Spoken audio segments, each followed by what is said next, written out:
மழை. சில பேருக்கு சந்தோஷம், சில பேருக்கு சோகம். ஆனா சில பெண்களுக்கு அது நினைவுகளை கிளறிவிடும். இந்த கதை ஒரு ஆசையின் கதையில்லை. இது ஒரு பெண்ணின் தனிமையின் கதை. ரேணுகா, வயது 38, ஒரு பள்ளி ஆசிரியை. கணவன் சுரேஷ் 8 வருடமா துபாயில் வேலை. வருஷத்துக்கு ஒரு முறைதான் ஊருக்கு வருவான். வீடு அழகா இருக்கும், ஆனா வீட்டுக்குள்ள ஒரு பெரிய அமைதி. காலையில் பள்ளி, மாலையில் வீட்டு வேலை, இரவில் அதே தனிமை. ரேணுகா கண்ணாடியில் பார்த்து கொள்வாள். நான் இப்படி மாறிட்டேனா என்ற அவளுக்கே கேள்வி. ஒரு நாள் மாலை மழை லேசா தூர ஆரம்பிச்சது. அடுத்த வீட்டில் ஒரு புதிய குடும்பம் குடிபுகுந்தாங்க. அவர்களோட மகன் அரவிந்த், வயது 28. அவனை முதல் முறை பார்த்தபோதே ரேணுகாவுக்கு ஒரு எண்ணம்.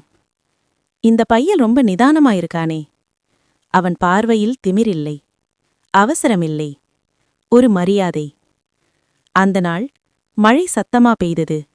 மின்சாரம் போயிடுச்சு. ரேணுகா வீட்டின் முன் நின்று மழையை பார்த்து கொண்டிருந்தாள். அப்போ, அக்கா, கரண்ட் போயிடுச்சா என்று ஒரு குரல். அரவிந்த். இருவரும் மழையில் நின்று பேச ஆரம்பிச்சாங்க.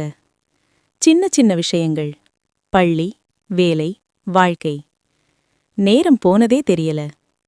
அந்த மழை இருவரையும் நெருக்கி வைத்தது. ஒரு நாள் அரவிந்த் வீட்டுக்கு தேநீர் குடிக்க வந்தான்.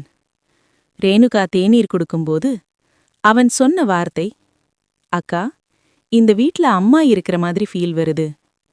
அந்த வார்த்தை ரேணுகாவை நிறுத்தியது. அம்மா, அக்கா, ஆனா பெண்? அவள் சிரித்தாள், ஆனா மனசு கனமானது. அந்த நாளுக்குப் பிறகு ரேணுகா அவனை தவிர்க்க முயற்சி செய்தாள்.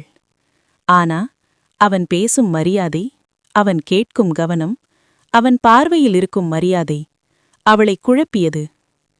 ஒரு நாள் தனியாக இருந்தபோது அவள் நினைத்தாள், இது காதலா, இல்ல நான் உணர்ச்சியோடு இருக்கிறேனா?